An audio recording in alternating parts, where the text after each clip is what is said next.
أبرز اللاعبين اللي اتولدوا في كل شهر من شهور السنة، هنتكلم عن تشكيلة من 11 لاعب مكونة كده من أبرز اللاعبين اللي اتولدوا في كل شهر من شهور السنة. وإن شاء الله سلسلة جديدة تنزل على مدار السنة الجاية لو ربنا ادانا العمر. كل شهر هنتكلم فيه عن أبرز اللعيبة اللي اتولدوا في الشهر ده. يعني هقول لك كام لعيب كده وتشكيلتي لل11 الافضل في الشهر ده من وجهة نظري، فصلي على النبي كده واعمل لايك وفولو ويلا بينا. مبدئيا في حراسة المرمى كان عندنا اتنين حراس، هما دول اللي كانوا في القائمة الشرفية يعني، وهما هوجو لوريس بطل كأس العالم مع فرنسا، ووصل لنهائي كأس العالم كمان اللي خسروه قدام الأرجنتين. ما قدرش ان هو يحقق ألقاب محلية يعني مع توتنهام. والناحية التانية باليوكا برضو كأس عالم والكلام ده. ولكن الحارس اللي احنا اخترناه معانا النهاردة وهو كيلور نافاس، اللي كسب مع ريال مدريد بس واحد دوري وواحد سوبر وثلاثة دوري أبطال أوروبا، الثلاثية التاريخية على التوالي 2016 2017 2018، وثلاثة سوبر أوروبي وأربعة كأس عالم للأندية. فإجمالي البطولات دي خلت واحد زي كيلور نافاس، يعني دي بطولات مع ريال مدريد بس، خلت واحد زي كيلور نافاس هو الحارس الأساسي النهاردة معانا لأفضل اللاعبين اللي اتولدوا في شهر 12. بعد كده معانا في المدافعين القائمة الشرفية بتاعتنا كان فيها هوملز وسيرجيو اوريه وماركوس الونسو ودارميان وليزارزو. ولكن وقع الاختيار على اول لاعب معانا وهو الباك اليمين فريمبونج، اللي قدر ان هو في خلال السنتين اللي فاتوا ياخد دوري الماني وكاس وسوبر. ولكن الدوري الالماني ما كانش اي دوري الماني، لان هو قدر ان هو يفوز بالدوري الالماني مع باير ليفركوزن في الإنجاز التاريخي اللي كان عمله الجيل بتاع تشابي ألونسو. الدوري الألماني اللي كان بلا هزيمة، وكان أول دوري عموما في تاريخ باير ليفركوزن، فطبعا كان إنجاز تاريخي بالنسبة لهم، وهو بيتخلد في تاريخ باير ليفركوزن. بعد كده عندنا في مركز قلب الدفاع، واللي ابتدى كان مؤخرا يلعب قلب دفاع. ومبدئيا كده هنت بسيطة، أنا التلات لعيبة اللي جايين كلهم من تشيلسي، قلبين الدفاع والباك الشمال. قلب الدفاع الاول معانا وهو ريس جيمس، اللي قدر ان هو يكسب دوري ابطال واتنين كاس عالم للانديه وكاس سوبر اوروبي ودوري مؤتمر اوروبي. فهو قدر ان هو يقدر يكسب الكونفرنس ليج، وقدر ان هو يكسب دوري الابطال. وفي نفس الوقت برضو كان حقق كذا انجاز مع تشيلسي يأهلوه ان هو يبقى من احسن قلوب الدفاع في اللي اتولدوا في شهر 12. هو ما كانش طول مسيرته بيلعب قلب دفاع، وكان في الاغلب بيلعب باك يمين، ولكن بقاله فترة بيلعب قلب دفاع، فاحنا اخترناه معانا في التشكيلة.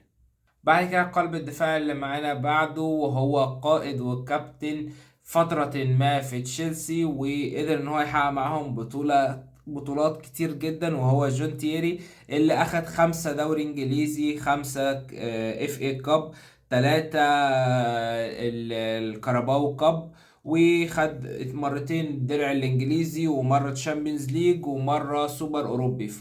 خمسة دوري كتير قوي، وكمان معاهم تشامبيونز ليج وبرضه يعني كذا بطولة تانية، فده يخليه طبعا من أحسن المدافعين معانا النهاردة.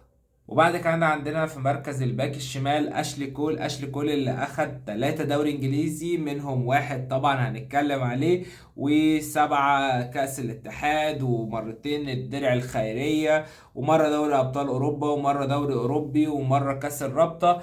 نيجي بقى للدوري اللي انا بكلمك عنه ده، يعني هو كسب 3 دوري، منهم واحد ذهبي مع ارسنال، لحق في الجيل الذهبي بتاع ارسنال ان هو ياخد دوري لا هزيمة مع ارسنال. فطبعا ده دوري لوحده اصلا تاريخي ورقم تاريخي محدش عارف يحققه تاني في الدوري الانجليزي، فدي لوحدها اصلا تحطه معانا. بعد كده عندنا القائمة الشرفية للاعبين خط النص، كان فيها اوديجارد، جورجينيو، لينجارد، ماكتوميناي، بن ناصر، لعيبة مش قوي. فعلشان كده مركز خط النص معانا ما فيهوش غير مركزين بس، وهنبقى بنلعب ب4-2-4 كده.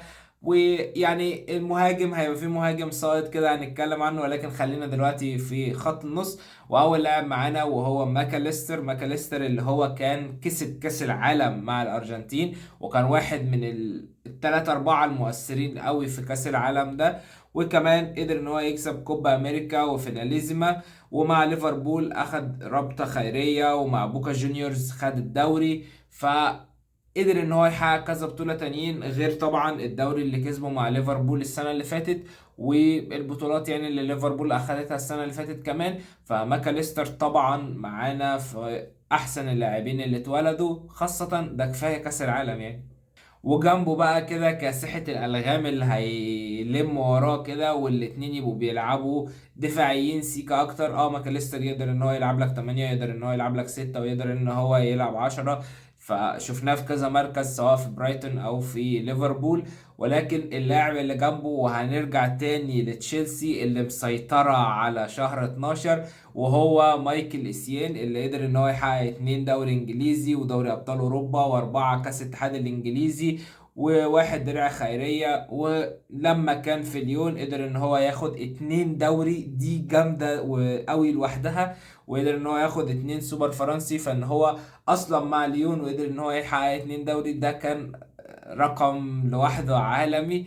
فغير كده بقية البطولات، وغير كده انا بحب مايكل اسيان عن نفسي. سواء الفترة اللي هو كان فيها في تشيلسي او الموسم اللي راح فيه ريال مدريد، واتعرفت عليه في ريال مدريد لان انا بشجع ريال مدريد. فطبعا يعني هو ده اللاعب التاني معانا النهارده في خط النص. هنروح بعد كده للقائمة الشرفية للاعبين الهجوم، وهم مايكل أوليسيه، أليكسيس سانشيز، هيجوايين، مارسيال، أوين، أوزمن، كولومواني، يوتا، سافيولا، ماتيوس ألميدا، وسدد يا إيدير معانا في القائمة الشرفية النهاردة. اللاعب اللي حقق للبرتغال يورو عظيمة جدا، هو ظهر حقق اليورو واختفى تاني، فطبعا كان لازم يخش معانا في القائمة الشرفية النهاردة. ونروح بقى للهجوم، ونبدأ كده من اليمين للشمال. وأول لاعب معانا وهو رافينيا. رافينيا اللي حقق مع برشلونة 2 دوري وكاس ملك اسبانيا وكاس سوبر اسبانيا مرتين. وحقق مع سبورتنج لشبونة 1 كاس برتغال، 1 كاس رابطة. او 1 كاس رابطة. وكان عنصر اساسي في ان برشلونة السنة اللي فاتت تقدر انها تحقق الثلاثية المحلية، سواء السوبر والدوري والكاس. فقدر ان هو يوصل معاهم لحتة بعيدة جدا، وكان واحد من اهم اللاعبين. يعني سيبك من التصويتات بتاعت ذا بيست والبالون دور والكلام ده، ولكن اسأل اي حد بيشجع برشلونة هيقولك ان رافينيا كان هو اهم واحد في الفرقة السنة اللي فاتت، وكان هو اللي يستاهل ويستحق ان هو ياخد البالون دور، او حتى على الاقل يبقى في المنافسة، مش ان هو يبقى بره التوب 3. دي كانت يعني قمة الإهانة يعني اللي كانت في الجوائز السنة اللي فاتت. بعد كده الناحية التانية على الشمال عندنا كيليان امبابي، الجولدن بوي اللي جاي كده، اللي قدر ان هو يكسب كاس عالم 2018، وكان اصغر لاعب بيسجل في النهائي من بعد بيليه. وكسب دوري اوروبا مرتين، وكسب بطولة اوروبا تحت 19 سنة. ومع ريال مدريد بس قدر ان هو ياخد السوبر الاوروبي، وقدر ان هو ياخد كاس القارات. بالنسبة بقى لباريس سان جيرمان، قدر ان هو ياخد معاهم الدوري الفرنسي 6 مرات، كاس فرنسا 4 مرات، كاس الرابطة مرتين، كاس السوبر الاسباني 3 مرات. وقدر ان هو مع موناكو قدر ان هو ياخد 1 دوري. الموسم اللي كان تاريخي لموناكو، الجيل اللي كان طالع بتاع يعني كان في فالكاو، بكايوكو، فابينيو، مندي، وكان في كذا لعيب كده مشهور يعني اتشهروا قوي بعد الموسم ده، وكلهم انطلقوا من موناكو على فرق كبيرة. حتى مبابي نفسه راح من بعد الموسم ده لباريس سان جيرمان برقم تاريخي كان في الانتقالات. يعني كان رقم عالي قوي. ما كانش عدى نيمار، ولكن بتهيألي مش فاكر، كان 190 مليون 180 مليون، كان رقم خزعبلي طبعا، كان كبير قوي.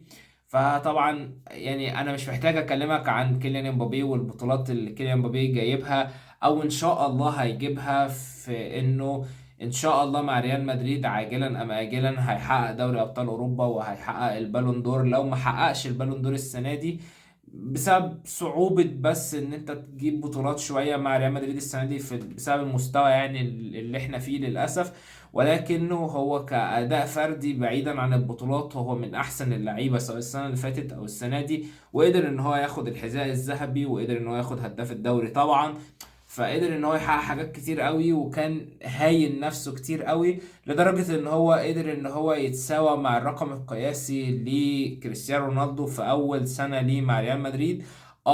في عدد ماتشات اكتر من كريستيانو، ولكن انت بتقارن بسقف اللعبة، يعني انت بتقارن بكريستيانو رونالدو نسخة ريال مدريد. فانت جايب اعلى حاجة. ماشي، حتى هو لو هو مثلا في ماتشات اكتر سنة، او ان هو مثلا هو تعادل مع الرقم مش كسره، ولكن ده كريستيانو، فاهم يعني؟ انت جبت نهاية المعادلة يعني. والمهاجم بتاعنا واللي هيكون ديفيد فيا، اللي قدر ان هو كان ياخد كاس عالم برضو، وكان الهداف بتاع البطولة دي، وقدر ان هو ياخد كاس اوروبا اللي هي اليورو يعني مرة، وبرضو كسب لقب الهداف جوه البطولة. ومع برشلونة قدر ان هو ياخد دوري ابطال، واتنين دوري اسباني، وسوبر اوروبي، وكاس عالم للاندية، وكاس ملك اسبانيا، واتنين سوبر اسباني. وحتى لما راح مع اتلتيكو مدريد قدر ان هو يحقق معاهم بطولات، سواء دوري اسباني اللي هو كان موسم 13 14 اللي اخدوه من برشلونة، وكانوا عاملين فيه موسم تاريخي قدام ريال مدريد وبرشلونة. ساعتها ريال مدريد طلعت التالت كمان. والناحية التانية كمان في دوري الابطال قدروا ان هم يوصلوا للفاينل، وما خسروش غير بمعجزة من سيرخيو راموس في الدقيقة 92 و48 يعني.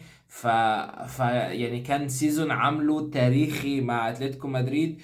ونكمل على بعد كده هنروح كمان فالنسيا، حقق معاهم بطولات وقدر ان هو ياخد معاهم كاس ملك اسبانيا. ريال ساراخوستا قدر ان هو يحقق معاهم بطولات، وراح خد برضو معاهم كاس ملك اسبانيا وكاس سوبر اسباني.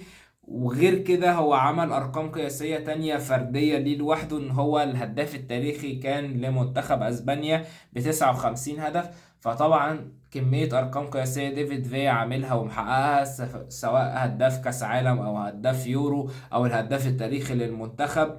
وكان عامل أداءات تاريخية في كأس العالم واليورو في النسختين اللي احنا اتكلمنا عليهم، سواء اسبانيا كاملة او ديفيد فيا لوحده كمان. فطبعا يستحق ان هو يبقى معانا في التشكيلة النهاردة. واخر لاعب معانا والمعروف الذي لا يعرف، وهو كريم بنزيما، اللي قدر ان هو يحقق بطولات 25 بطولة مع ريال مدريد. عد بقى: 5 دوري ابطال، 4 دوري اسباني، 3 كاس ملك اسبانيا، 5 كاس عالم للاندية، 4 سوبر اوروبي، و4 سوبر اسباني مع اولمبيك ليون. حتى اولمبيك ليون قدر ان هو يحقق معاهم 7 بطولات: 4 دوري فرنسي وكاس فرنسا، و2 كاس سوبر فرنسي. ومع المنتخب كان قدر ان هو يكسب دوري اوروبا. بسبب الفترة اللي هو ما كانش بيروح فيها المنتخب بسبب الكلام المشاكل يعني اللي كانت عنده. ولكن كان يقدر ان هو لو راح مع فرنسا ياخد كاس عالم، وممكن كانت فرنسا تحقق كاس العالم التاني بعده برضو. اللي هو كان طلع اخبار اللي هو يا دوب بس اتصاب، راحوا مخرجينه من المعسكر على طول، مع انه كان رجع قبل يعني ما يعني قبل ما فرنسا تكمل في البطولة. ولكن هو ديشامب اصلا ما كانش عايز يستدعيه، وهو بس كان استدعاه بسبب السيزون التاريخي اللي كان عامله واللي لسه هنتكلم عليه دلوقتي. وهو الموسم اللي ريال مدريد ما خسرتش فيه في كل البطولات غير ماتشين بس: ماتش في الدوري وماتش في الكاس. وقدرت ريال مدريد تحقق فيها ال5 بطولات في السنة دي. وكان كريم بنزيما طالع فيها بكمية أرقام قياسية أنا مش هقولك عليها، وقدر إن هو يحقق البالون دور. فهو تقريبا هو الوحيد أصلا في التشكيلة دي اللي قدر إن هو يكسب بالون دور. وفي نفس الوقت كمان دي كانت أكتر بالون دور الناس بتتكلم عليها، إن هي في مقولة إن من كتر ما البالون دور دي كانت مستحقة، الناس مش فاكرة مين اللي كان في المركز التاني والتالت. ماشي، ممكن الناس مش فاكرة مين اللي كان في المركز التاني والتالت لأن هي مش أسماء رنانة أوي يعني. ولكن هي كده كده كانت مستحقة بفرق شاسع. موسم 2022 اللي ريال مدريد عمله أو اللي كريم بنزيما عمله هو موسم ما ينفعش أبدا إن أنت تنساه. وطبعا التشكيلة دي والبيست 11 بتاعنا لازم يكون ليهم مدرب. في القائمة الشرفية بتاعتنا كابتن نبيل معلول، المدرب التاريخي لتونس. ولكن طبعا المدرب اللي هيكون بتاعنا وهو السير أليكس فيرجسون، اللي قدر ان هو يحقق انجازات تاريخية كتير جدا مع مانشستر يونايتد، سواء بالثلاثية التاريخية او سواء بعدد الدوريات اللي حققها لهم. كان مش فاكر 13 دوري تقريبا لوحده. ارقام خزعبليه من السير اليكس فيركسون. وهو طبعا اللي هيتدرب التشكيله بتاعتنا. عشان تكون التشكيله بتاعتنا: في حراسه المرمى كيلور نافاس، رباعي خط الدفاع وهما فريمبونج وريس جيمس وجون تييري واشلي كول، 2 في خط النص وهما مايكل اسيين وماكاليستر، ورباعيه هجوميه هي رافينيا وكيليان امبابي وفيا، وبيلعب معاه كده كفولس ناين وهو الاسطوره كريم بنزيما. وبس كان كل فيديو النهارده. اعمل لي لايك وفولو عشان تشوف كل جديد عن الفيفا وعن الكوره وعن الفانتسي. سلام.